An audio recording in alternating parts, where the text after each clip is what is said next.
Have you ever had someone change your mind? Like one minute you believe you know how you feel about something, and in one short conversation, you couldn't feel more differently about it. Today, I want to share the exact moment that this happened to me in a recent conversation I had with my friend Tyler Brey. Someone whose perspective has genuinely reshaped how I think about difficulty. In a conversation that challenged me in the best way, Tyler demonstrates that while our experiences are deeply personal, we're not as alone in our pain as we sometimes believe. That shift from isolation to shared humanity was powerful. It reminded me that part of healing is realizing that we're all carrying something, and that connection can be found even in the messiest moments. It also reminded me of why I started this podcast in the first place. I wanted to share inspiring stories from the amazing people I've had the privilege to know in my life.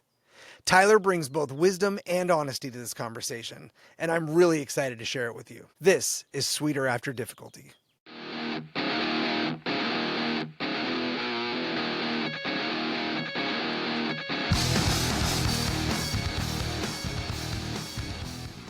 Cool. Well, thanks for making time for this today. It's going to be awesome. Yep. So I've been super excited for this combo. So tell us about growing up and what, the early days, with Tyler's early days. What does that look like? So my mom, we wasn't exactly a single parent situation, but her and my biological dad split. So I would see my dad a couple times a year. He lives in San Diego. So for the most part, it was kind of a single mom thing for the first couple of years of my life. And I remember a couple of different boyfriends that she had over time, but eventually she met who is now my stepdad. So they got married, and then because of that marriage, I have 3 stepsisters, a half brother, and a stepbrother. Oh, okay. Okay. How old were you when your mom and stepdad got married? I was probably 6 or 7. Okay. And then my little brother was born when I was 8. And then I got older brother and older sister who are in their 40s right now. So I'm in the middle. Okay. Okay. So we talked a little bit about, obviously we've known each other for a little while now, so we've had conversations. But so your mom is pregnant and she finds out there's a complication ahead of time, right? Mm-hmm. So talk to me a little bit about that. Whatever she's told you, what was her mindset when she found that out? What was help us understand your mom a little bit. Mm-hmm. She's always just been real ambitious. So once she understood, okay, what's the disability Tyler's going to be born with? And okay, what does he have? What does he not have? How do we make the most out of what he has? Okay. So she was always really encouraging with try everything, and as we figure out what you can do, let's make the most of it. When we find out the things you like, we're going to dive deep into those. But she definitely wasn't a I'm going to baby you type of mom. Mm. She definitely wasn't in that category of I'm going to overly baby you. So what is your condition? It's a spina bifida, which is a birth defect. Okay. And what does that mean? What is that? What is spina bifida actually? So I don't know it on a super deep level, but I was born with a hole in my spine when I was first born. Okay. So the day I was born, they had to close me up within an hour of me being born, right? So close up that hole in my spine. And putting it into simple terms, I can walk with crutches. I have my quads. I have use of my quads, but that's really it. I don't really have active hamstrings. I don't really have abductors, but I have some adduction strength. So my knees coming in. I have a decent amount of quad strength, but that's really the only muscle I can significantly get stronger if I wanted to. Okay. That's the only real active muscle. And then from the waist up, though, I'm totally normal. Okay. For the most part. I guess my lower back is decently weak as well. I could strengthen it, but I just don't care to because I've figured out how to work around it. Right. But so for the most part, I'm relatively normal from the knees up, I would say. Okay. So in terms of what that meant, you're born, you have this surgery, they're not sure what you're going to be able to do after that. Is it just kind of as you start to develop, we see what is working and what's not working, or is it more of this is what you can expect? There was a few things my hamstrings are extremely weak. I'd have to ask my mom some of the details of the surgeries I've had, but I believe they released my hamstrings when I was younger. Okay. And they did actually a lot of kind of gnarly surgeries. I believe they released my hamstrings and they took my adductors and abductors and switched them. And they actually had to fly a doctor from a different country here to do it because 36 years ago when I was born, that wasn't like a common surgery that every doctor knew how to do. Okay. So they flew over some doctor from Australia or something, and he switched my adductors and abductors, which is kind of cool to think about today now that I understand what that means. And that sounds like a gnarly surgery. But if he wouldn't have done that stuff, my feet were internally rotating. Okay. And it would have got worse and worse over time if he didn't release the hamstrings and switch the adductors and abductors.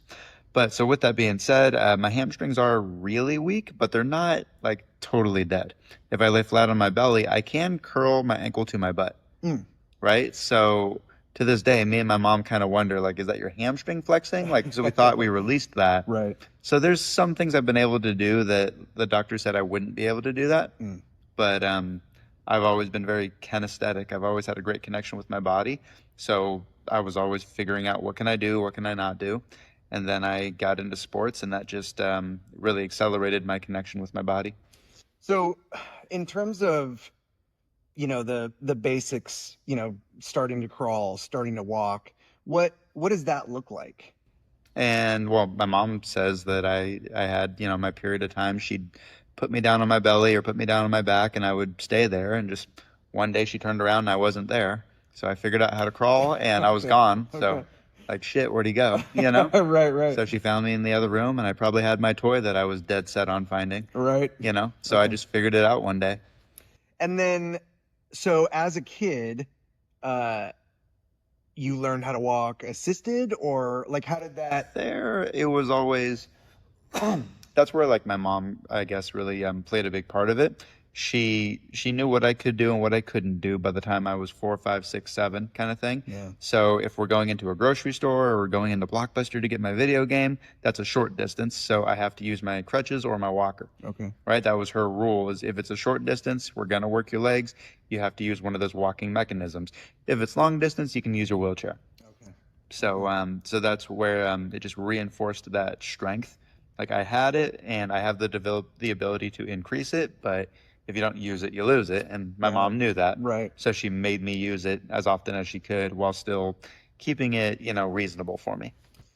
You told me a great story, and I'd love for you to tell it again, just about sort of the kind of little games that your mom would play with you to help you stay actively working on those things. You mind sharing that? She did a couple of them, Okay. but one of them that she told me about, I remember, is when we'd go to the supermarket, I'd have my toy, my Ninja Turtle toy or whatever, and occasionally she'd come up, she'd grab it and throw it down the aisleway and say, "Go get it," because it was like, I can see how much you didn't use your legs that much on this trip to the grocery store.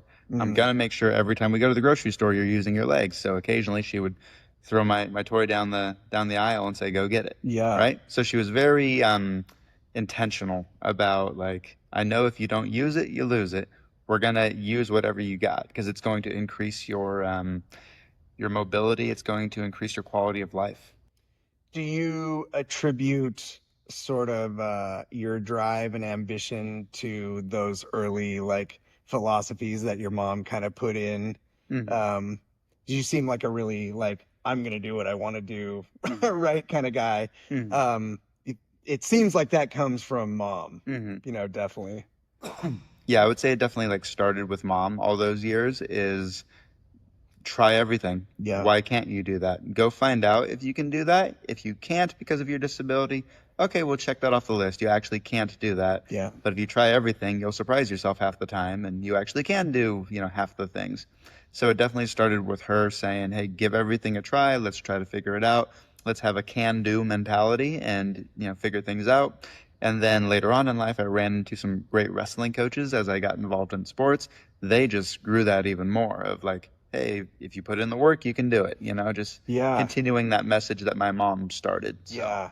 So early athletics, you find out, how early do you think, like what age were you when you figured out, oh, I really, not only can I do these things, but I really like hard stuff, right? I really like working hard and the exercise and the, how, about what age do you think that was?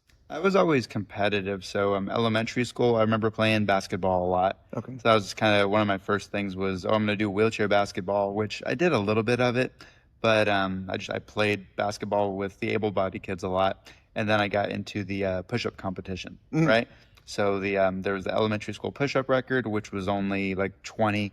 So I said, okay, whatever, I'll beat that. I did 30. Some other kid came in, he did 50. So that upset me.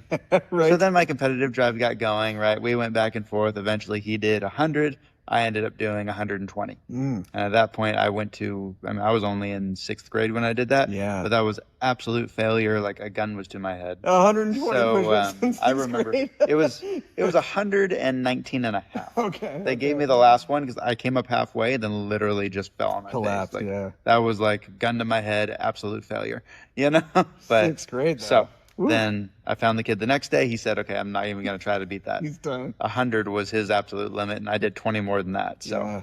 but so I always had that competitiveness in me with elementary school, with push-ups, with basketball, with just using my body in general. And then heading into my 7th grade year, my stepdad had wrestled a little bit, and he always saw me and my friend wrestling in the living room. So he said, "Hey, why don't you actually go try out for the wrestling team?" And then that's where that started. I went out and tried out for the middle school wrestling team, and it was rough at first, but I had a figure it out mentality from my mom. Mm. You know, so I always sat on the side of the mat and I watched the move of the day or whatever that the coach was teaching. And I thought, okay, how do I modify that move with my disability? How do I get the concept of the move? How do I make it work with the limbs that I have? Mm-hmm. And as soon as I got my first pin, I was totally addicted to it. That was Like, it. this is cool, and I can figure this out. I just pinned an able-bodied person.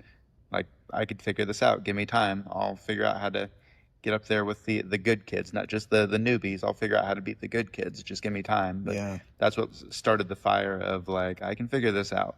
So What so that's amazing. So you get into wrestling.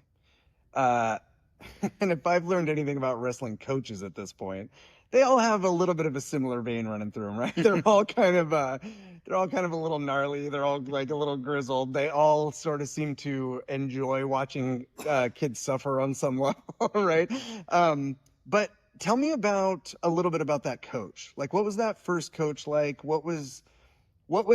How did he help you, if at all, in overcoming some of those original hurdles?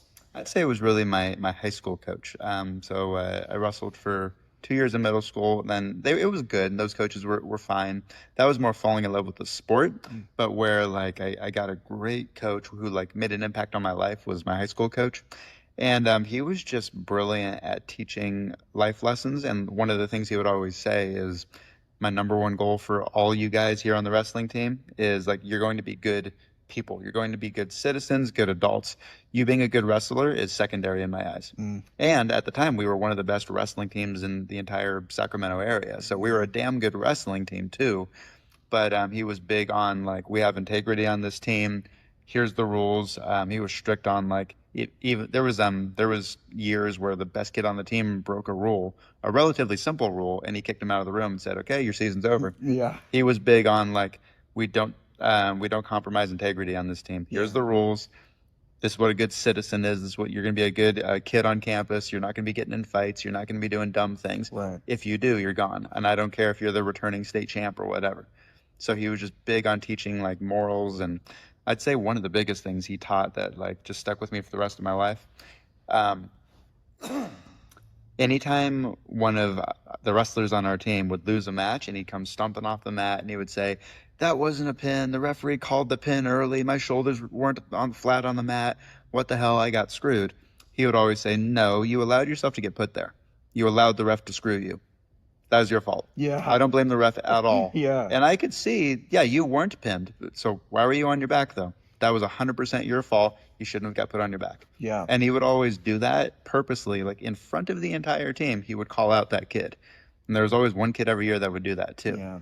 But so he meant it as a life lesson to everybody in the room. Like, you take responsibility for your success. You don't blame other people. Even if you kind of have a legitimate argument, it doesn't matter. You allowed it to happen.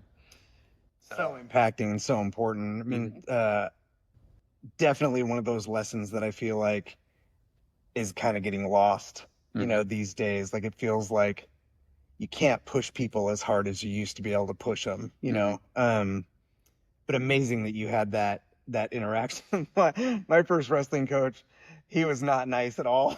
He was just like, "You guys want to quit? I'm here to help you. If you want to quit." And that I'm sure that attitude had a lot to do with me not finding, jujitsu and my love of that until much, much later. That's funny.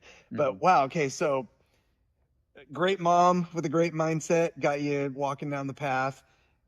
Great wrestling coach in high school that really set the tone for what athletic and personal excellence could be. Amazing foundation.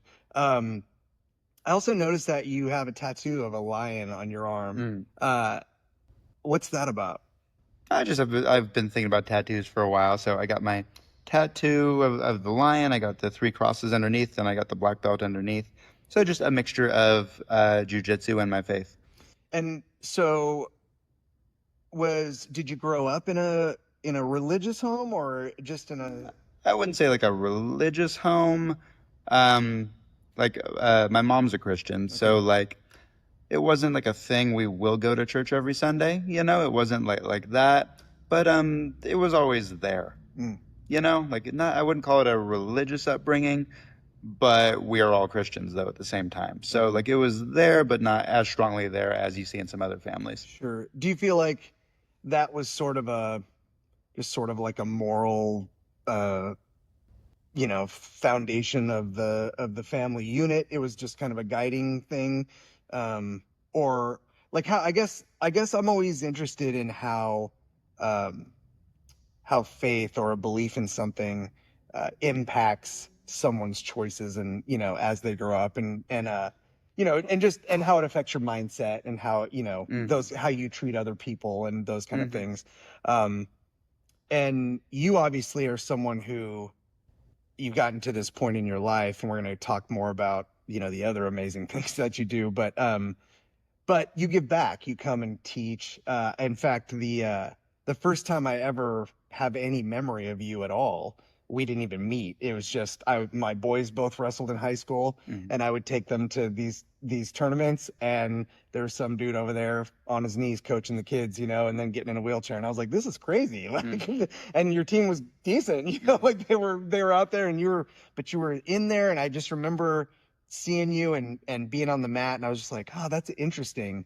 And then I don't think I met you face to face personally until one time you came here. So, I mean, much later, but interesting, just sort of how that plays into, right, the give back, the love of not only athletics, but of passing that along. You seem to have a true heart for helping other people get better and helping them achieve their goals. So wrestling goes into high school, and through high school, then what? At the end of high school, I had already started jiu-jitsu my junior year of high school. Oh, okay. So then, by the time I graduated, I was probably right around when I was getting my blue belt in jiu-jitsu. Yeah, wow. Something like that. So as I was kind of at the end of the road for how much I wanted to wrestle, then, hey, I can keep going with jiu-jitsu because that's something you can do more long-term compared to wrestling. Right. Yeah, it's funny. I always thought about jiu-jitsu as I saw it. I mean, we grew up in that time period where UFC 1 was just starting right in the 90s when I was in high school, and then as it built and I started to see jiu-jitsu, and I thought, oh, I think I'd really be interested in that. And then I went and watched a class one day when I was younger, and I was like, I'll never do that. That's too hard. I'm not going to get into that. But then my boys started wrestling when they started high school. They actually they played water polo, swam, and wrestled.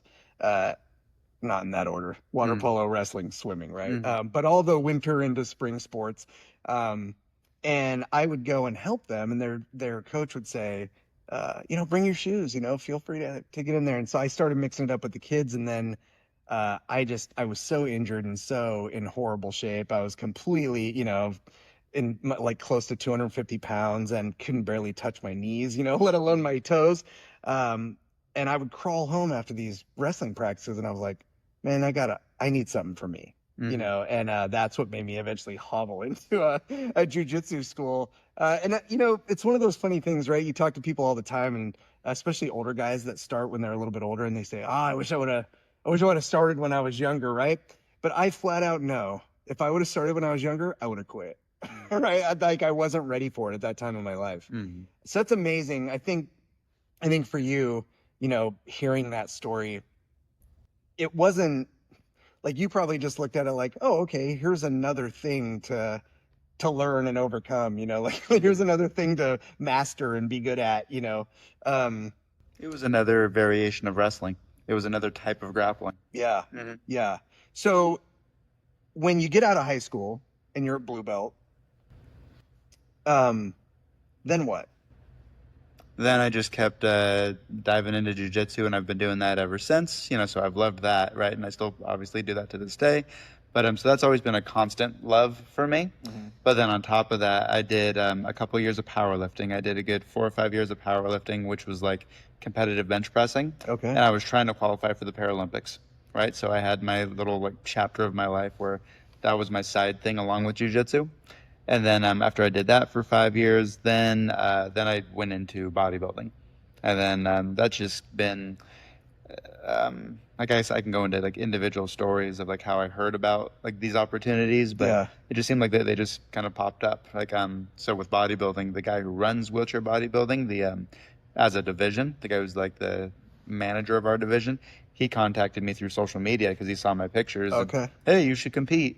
And I was already a personal trainer at that point, and I was already deep into the science of how to make the body react in all these different ways.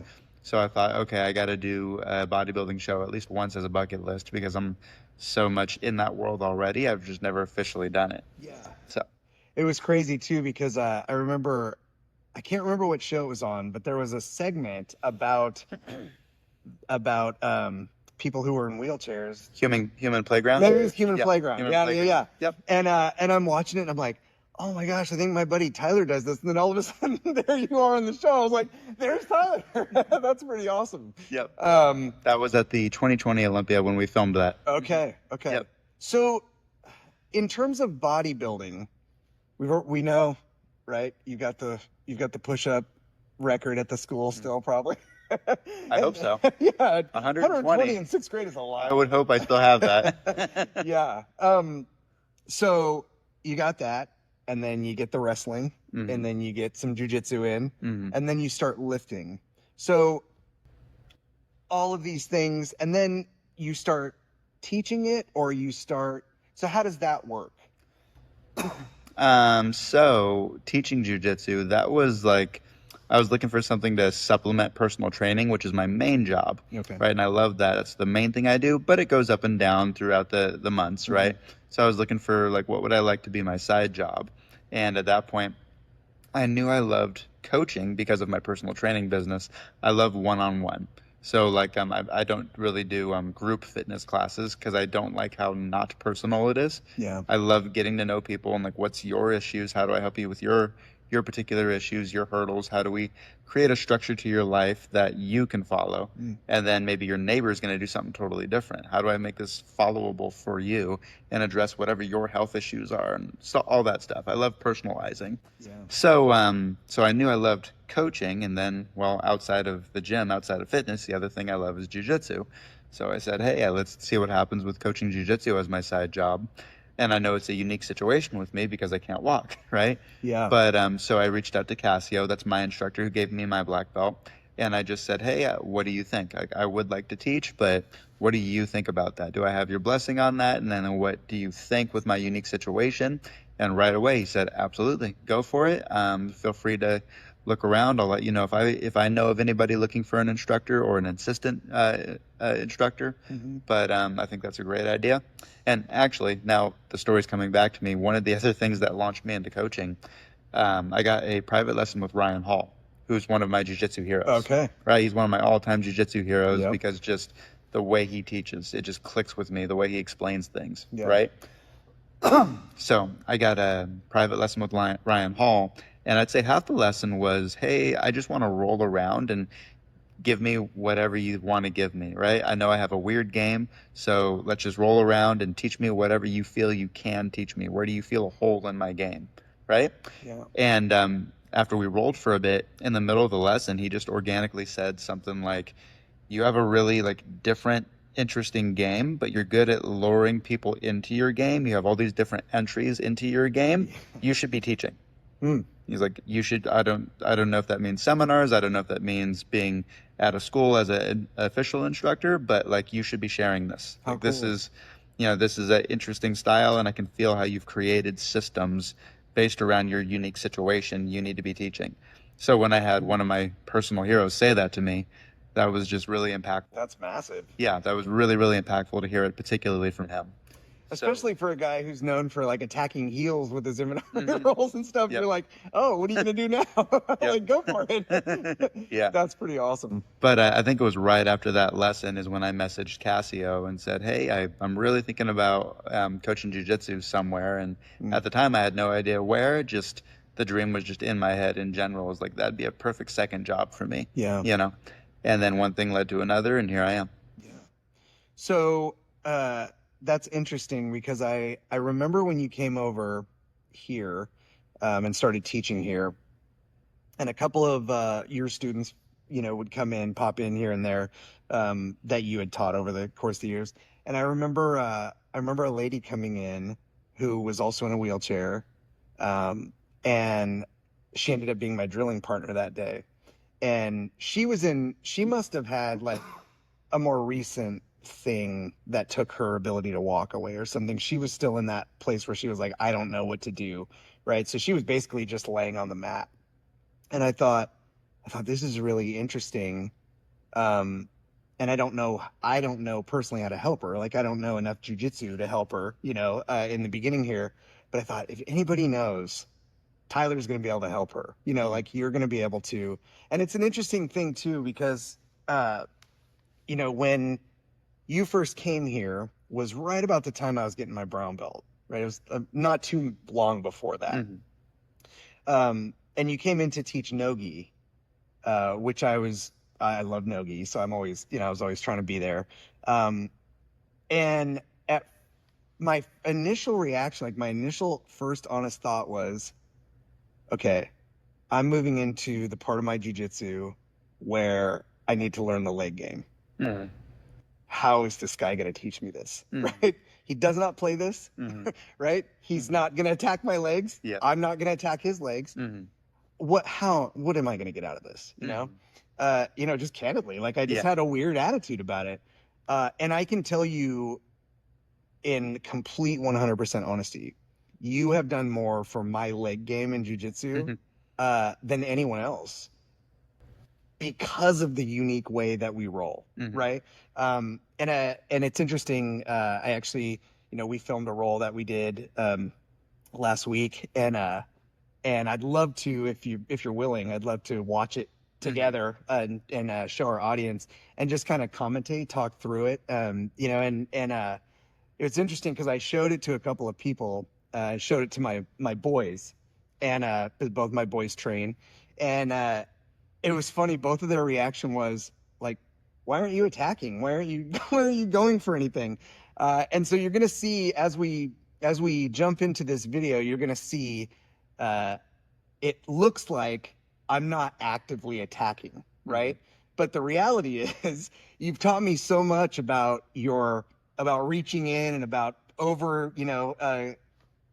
extending myself into bad positions where you're able to capitalize on things that my brain doesn't even conceive of, and then all of a sudden I'm tapping before I even know what happens. So as we go through this for our audience, you're going to see it looks like I'm not trying to attack, but I really am trying to attack as smart as I can and not get killed with this thing. So if you're cool with that, we could commentate. All right, so pretty common. You're starting in sort of seated. Immediately, I'm coming in, I'm trying to flatten you out, and I'm trying to find a way to get my arms inside to do something to you.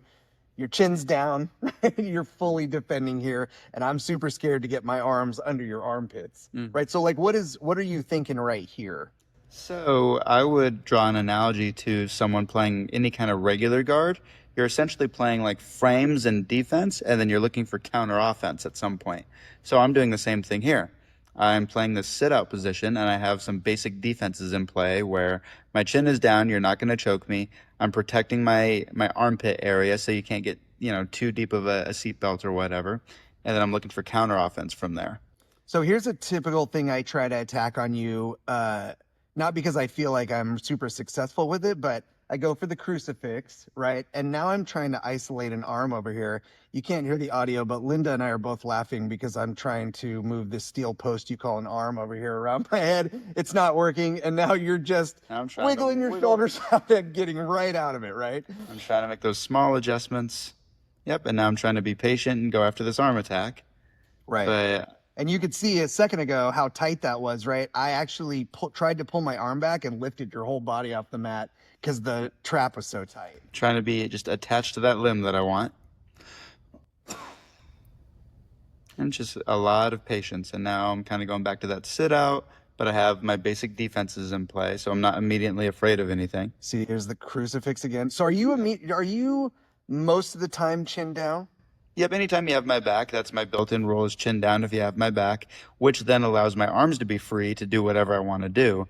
I don't have to use my arms to defend for any chokes. Right. So here, yeah, I was not having that. And now you've got this great control on the leg, but you're not committing to it. You're going to flatten me out. I'm trying to stiff arm you. And now I'm thinking about maybe a roll sweep here, but you didn't give me time to even build on it. Your pressure, so crazy. And it's just being, after all the years that we've been rolling, we know a lot of traps. So sometimes when you're watching two people who have been doing jiu-jitsu forever go at it, it seems like relatively nothing's happening. Right. But it's because we both know the traps. Yeah. So we're not falling for each other's traps. So here, I'm thinking about north-south choke. Obviously, it's more of a threat than anything, but I got this tight control. I'm sitting here going, my arm's wrapped around a tree trunk. What am I gonna do here? You're clearly not worried about it, which I think is great. Now I'm just trying to create some space. And then there's this, and sometimes I've had you actually roll completely up on my back from that. Yeah, sometimes I'll try to take the back from there, or sometimes I'll try to just create space between your belly and my face and then try to kind of roll through the space there underneath you. But just little tactics to create space because space equals opportunity. There, I'm hoping you pulled your arm out. Yeah. I was hoping you put your arm in a little deeper. I was too scared to. Because then I'd like to do an armbar right there. Yeah. A lot of people fall for that one. You'll see it too, right here.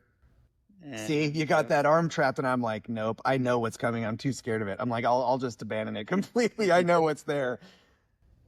And that's me playing my back game because I'm very comfortable from here. And the more you're attacking me, the more I feel like there's opportunity. Right. I like playing the counter-offensive game because the more you're coming after me, the more I'm seeing opportunity to hit counter-offense, right? Yep. So I'm thinking maybe I could set up Now, some sort here- of triangle attack. I'm looking for your head. If I could see your head from there, I was going to try to come up and grab it, but you're keeping your head back enough that I couldn't quite see it. But there's these little cues that you look for in each position, and if you can see this or you can feel this, that's the green light. Yeah. But if you don't get the green light, then don't force it. You're always so good at even this kind of stuff, just waiting for me to try to advance and then catch at my leg. Yep, I love deep half guards, so swinging a deep half guard from there. And then see what I can control, see where I can go with it. But I love that stuff where you slide underneath them. Yeah. It's very easy to do. And there's the timer. Yeah, super fun. And like I said, I always feel like anytime we get a chance to roll, at this point, it's so different from every other role that I get. Even people that aren't using their legs as much, that are upper body players, newer belts, white, people who are just like trying to survive. Mm-hmm. But it's always, it's just always makes me have to access parts of my game that I don't normally have to access. And that's why I say I don't attack anybody with the crucifix like that as often as I attack you with it. But it's because I have to neutralize your arms, right? I feel like I'm going legs against one arm, the rest of the body against your other arm. And it still doesn't work out, but it's, it's not just because you're strong. People might not have even noticed, but just the way you kind of cover, the little things, covering your face as a practice to make sure that your arm's always in the right place, right? And those kind of things. A lot of little things are happening that like reinforce a frame, reinforce your structure. Like it's a lot of micro things that you could watch top jiu-jitsu guys do and you don't realize they're doing it. Yeah. Right. But if you're rolling with them, you could feel, oh, as soon as he reinforced that frame with his head or his knee or something, that was a lot stronger. And it was such a micro movement. Yeah. Yeah. Yeah. That's crazy. You have such a unique mindset, right? Like, honestly, when I was thinking about this whole thing, and even just planning it out and talking to you and telling stories and stuff, it changed like my mindset about what I really wanted to talk to you about, just in that prep, because for me, and probably there are other people out there like this, you see a situation and whatever it is, you put yourself in that situation, right? Which I think is why people tend to act weird, because you go, oh, if all of a sudden I found myself in a wheelchair, I would want someone to help me, right? Talk to me about that. Yeah, I feel like I can go a million different directions with that. But let's see, how do I phrase that? That is the way that many people think. And like, I guess one of the things I would say on that thought is people look at someone in a wheelchair and I don't know how I would do a million different things if I was in your shoes. I don't know how I would open a door and enter a building if I couldn't, if I was using a wheelchair. My hands are busy moving the wheelchair, so how do I open the door, right? And I don't know how I would figure that out, right? So that leads to overhelping. That leads to, I would say, overhelping and underestimating.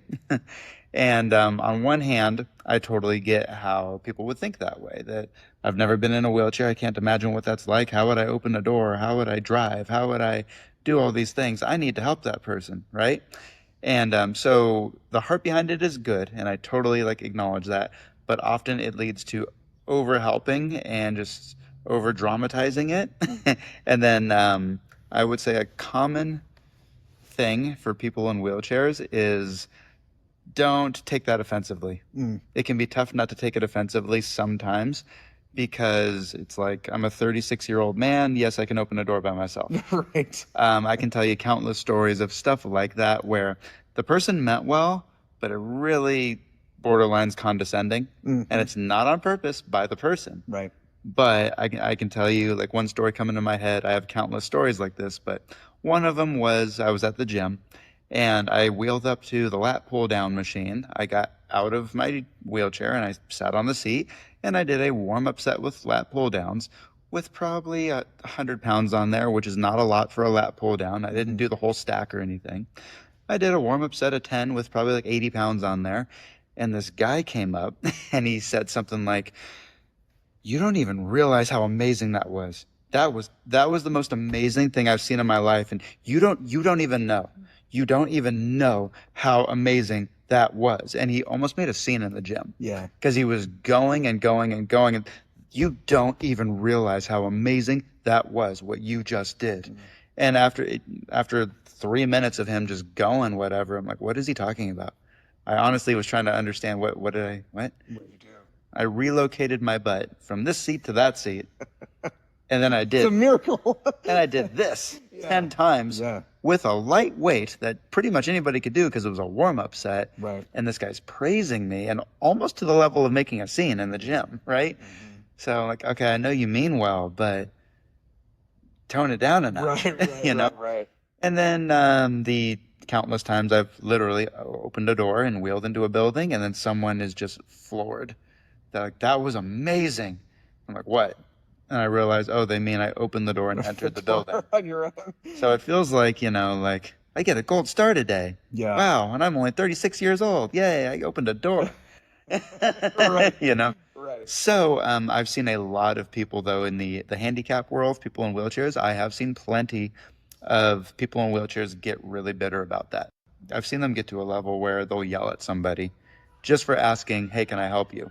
And they don't deserve that. Don't yell at somebody for offering to help you. Right. You know, like they have a good heart behind it. Recognize they have a good heart behind it. Yeah. You know what I mean? But I can understand as somebody in my shoes, it does come off condescending sometimes. Try to just ignore it. Try to let it, just water off a duck's back, I imagine that that's sometimes easier than other times. Mm-hmm. Uh, I think that probably some of that is just people, right, not able to break out of their own way of thinking about things, Mm-hmm. right? Like, oh, if I was exhausted and I was trying to wheel myself, of course I would want someone to help push me up, right? Mm-hmm. Or, and those kind of things. But, again, I think the recurring theme that keeps coming back to me, the more we talk about this is, and I fully admit, like, I've had a mindset shift just in preparing, for this conversation, from thinking about, like, oh, Tyler's overcome these massive limitations or these massive hurdles, but that's not really true, is it? You just live. figured out a way. Like, you live just life. figured out the way to live life, right? Mm-hmm. And I think that has helped me so much. Not with you, like, I don't think any differently of you than anybody else, Mm-hmm. But as I think of even the idea of limitations, and what they are. At this point, I feel like I have more limitations than you do, having gotten a chance to experience, just where we're both at. Mm-hmm. You're not that much younger than me, but Mm-hmm. it does feel like it sometimes. Mm-hmm. Just a really interesting and a lesson I'm grateful for. I'm in this place in the journey where I built so many ideas, from childhood about what it meant to be strong. Uh, and I never really thought of myself as a strong person, all the way up to really until I started probably my almost the cusp of blue belt in jujitsu. Um, I had an idea that I was crippled already. I had an idea that I was weak. I had an idea that I was going to quit. All of these things that were based on experience, which is, I think don't you think that makes it a little bit more challenging for people when they start something like a combat sport in their late 30s, almost early 40s, right? Is how do I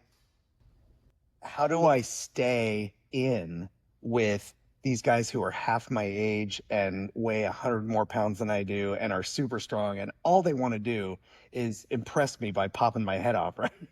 Right? And I'm like, oh my God, you guys, like, if only you knew what's going on in my brain, right? The idea of limitations has completely changed for me. Mm-hmm. And so I'm super grateful to you for that, just helping, not even intentionally, but just by virtue of being such a naturally strong person who does the hard work and who doesn't. There was such a great quote that you gave me, and if you could remember it, I'd love you to say it. But we were talking about how we think about ourselves, right? And again, this is part of what helped that mindset shift for me. But we were talking about the idea of thinking of ourselves as special. And you had mentioned something that a wrestling coach told you, that really stuck with you. Could you share that? I mean, I don't remember exactly what the quote was, but I remember like the gist of it is like, I think there's a real danger in viewing whatever you've gone through, whatever your personal traumas and hurdles are of your personal life, viewing that as special. You've gone through something that no one else has gone through, therefore you get to play the victim. Mm. Right? You can view everything you've gone through as valid. Your traumas and your hurdles and your disadvantages, all of that is perfectly valid. But if you view it as special, then you view it as like insurmountable. Right. Right? View yourself as special. View yourself as like that. Yeah, it sucks. I got to overcome this and this and this and this, and I have these traumas. I had this bad upbringing, like whatever it is. You have to view it as like you can't give it power by viewing it as something special that no one else has ever gone through, right? Someone else has gone through the same thing you've gone through or worse, and they still came out on the other side more successful than you, right? They played the hand that they were dealt better, and they were dealt the same hand or worse than you were, right? But so if you view the hand as special and insurmountable, you're giving the hand power instead of giving yourself power. So just that's like the gist of it, and I see that way too often. People viewing their hurdles as something special, and I get an excuse to, I get an excuse to fail, and no, you don't get an excuse to fail. Right. And there's a power in viewing your hurdles or your traumas or whatever as not special. It sucks that happened to you. It's valid. It shouldn't have happened. All those things are true, but like there's a power in not viewing those things as special. Like it happened. That sucks. So moving on, how do we overcome it? Get to that next part. Grieve when you gotta grieve. Like there's a place for mourning and grieving, and like take that. But the worst thing that you'll see is something horrible happens to somebody, and 15 years later, they're still mourning about it. Right. Whatever that thing is, even if it was horrible, 15 years later, you got to move on. You got to move on to what are we going to do about it now? How are we going to make the most of this situation, right? That's really like the best way I could say it is like, how do we make the most out of it, right?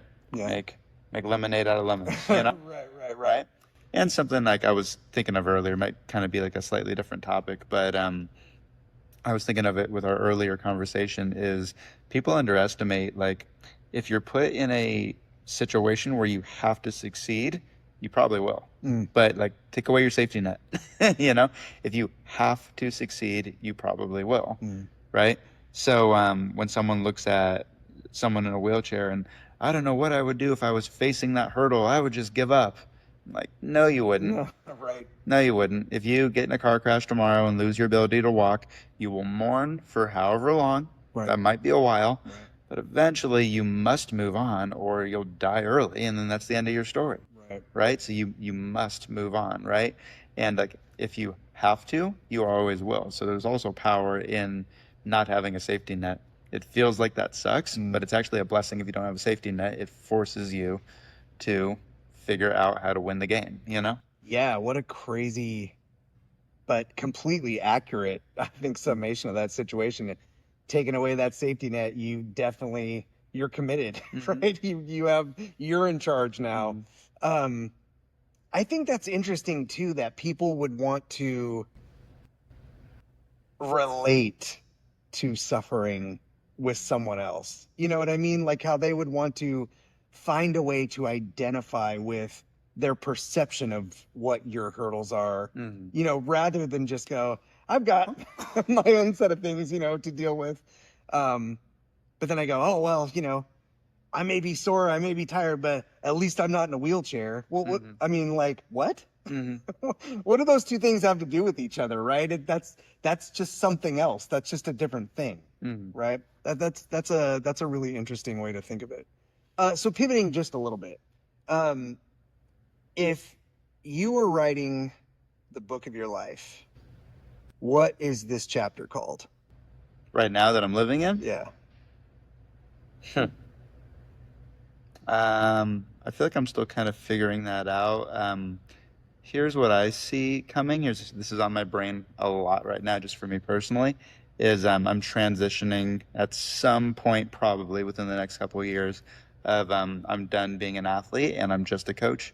And I don't mean just a coach like a bad thing, but letting go of part of an identity, I guess, of being an athlete. I know that I'm done competing in jiu-jitsu because I really had a storybook ending with my last match of jiu-jitsu, and I'm very happy with that. Okay. And I kind of don't want to ruin that. Like, I love how my jiu-jitsu competitive career ended. It couldn't have ended better. So I want to just let that be what it is. I don't want to push it, farther than that. I think of like in MMA, you have BJ Penn, who's one of the all-time legends. And then he lost 10 matches straight, and it was just terrible. Right, you see that a lot. Yeah, and like I had a storybook ending at the black belt level of my competitive career. I want to ride off into the sunset on that, you know? Yeah. But I know I'm probably toward the end of my bodybuilding career. I don't know if this is my last year or maybe a couple more years, but I know I don't have 20 more years of that, I don't Sure. think. Sure. So it's an interesting feeling for me to be letting go of being an athlete anymore, because that's been so much part of my life. It's been consuming my brain for Yeah. 20 years. Yeah. So, but I absolutely love coaching. So it just gives me a different thing to totally immerse myself in. I want to learn more. I just went to a seminar a week ago. I want to go to more seminars. I want to get private lessons with the best jiu-jitsu guys in the world. Some of it is for me to add to my game, but it's primarily so I can teach my students. Yeah. I want to just be a high value to my students as an instructor. So therefore, I need all the knowledge I can possibly cram in my brain for jiu-jitsu. So I know that I can take my competitive spirit that I can't use as an athlete anymore, but I can put all that intensity into learning to be a better and better coach and get more knowledge for my students. Yeah, you are one of those people who impresses me with the amount of studying, the amount of knowledge that you have, how much you keep up on, who's doing what, and did you see this? And you're constantly asking me, "Hey, do you know who this is?" And I'm like, "No." And you're like, "Well, they did this amazing thing. Go look it up." And then you bring that to the mat and then you generously share it. It's not so many people learn things and then they just want to hide them. They want to bury them inside and go, I'm gonna get everybody with this. Mhm. And you just kind of take what you've learned and just lay it out there and go, hey, if you want to know how to do this, I'll show you as much as I can. Which I think is interesting because it, in a way, that's where the line of teaching and raising kids sort of merges for me. You want your kids to be better than you, right? And I think a good coach, a good teacher wants their students to be better than them.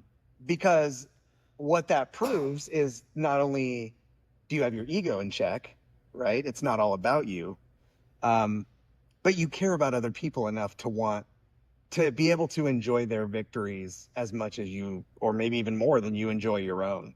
Watching my kids succeed is it not only gives me that same feeling of happiness, but it also gives me pride. It also the fact that then they come ask me for guidance, says, okay, even as a challenger or someone who's going through something, you still respect me because of the sacrifice that I put into you. And I imagine that you get that same kind of feeling out of, me coming one day and not getting hit by that arm bar that you hit everybody with, and now you have to think of something new to do to me because you taught me so well that I learned how to avoid what your normal game is, right? I imagine that's just I've gotten to teach a little bit, but not on the level that you have, and not in as many areas as you have. But I imagine that's a pretty satisfying feeling to be, to be able to pour yourself into people and have them grow because of it. Something I think about, particularly with coaching jiu-jitsu, is for the most part, anybody who makes it all the way to black belt, man, you didn't quit. You came back 1,000 days after saying to yourself, I'm quitting now. And then you didn't. You came back the next day. Yeah. And that's why so many people cry the day they get their black belt, is they almost quit 1,000 times. But anyways, so something I've thought about a lot with my teacher hat on instead of my competitive athlete hat on, right? So I'm taking that hat off now kind of around this time of my life. But as a teacher, especially as a physically disabled, jiu-jitsu teacher, I've thought, like, I want to help all the students that stick with it. They get all the way to black belt. I want every single one of them beating me because they have a higher ceiling than I do. They have 4 working limbs. I have 2. So there's no reason that any of them shouldn't be beating me by the time they get to black belt.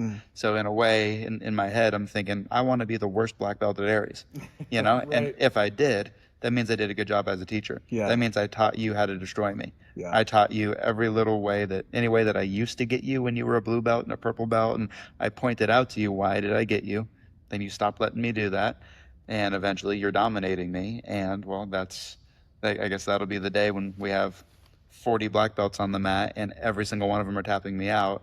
Yeah. And I've known all of them since they were blues. You know, Right. that'll be a day that, like, okay, I'm getting my butt kicked every second I'm on the mat, but like that means I did a good job as a teacher. Every single one of you are shutting down everything that I know, and you know, implementing your game plan on me and finishing me. So that means I did my job as a teacher. So I've had so many roles with you where we get to the end and I don't submit you, and you go, "You were so close. You just had to do this little thing, you know." If you just, and then you walk me through it, and you go, "So next time we get here, you know," and then next time you avoid like the plague getting in that position because I taught you what to do. You taught me what to do, and I think, but I you know, it's so true. Like, you're not just saying it. This is something I can personally attest to, the fact that this is your philosophy. This is how you apply yourself to the mat. And I'm better for it. You know, I'm better for that commitment and that sacrifice and that willingness, like I said, to show me something. Here's where, you know, a lot of times in jiu-jitsu and even in life, right, we try something and it doesn't work, and we never get an explanation of, was I close? Like, did I even get close to that? You know, and so to have you go, "Dude, that was there. One little adjustment, you know, make this and it'll fix that." And that's just such a huge thing. You know, it's something I appreciate so much. Man, this has been an awesome conversation. I really, really appreciate it, Tyler. I hope that everybody got out of this what I get out of our friendship. I respect the hell out of you. I appreciate you so much. Your heart, your philosophy, your hard work, your mindset, you know, what you've taught me, what you continue to teach me. Man, I'm just grateful to know you. So thanks for your time, man. Thanks for having me. Brother. Right on.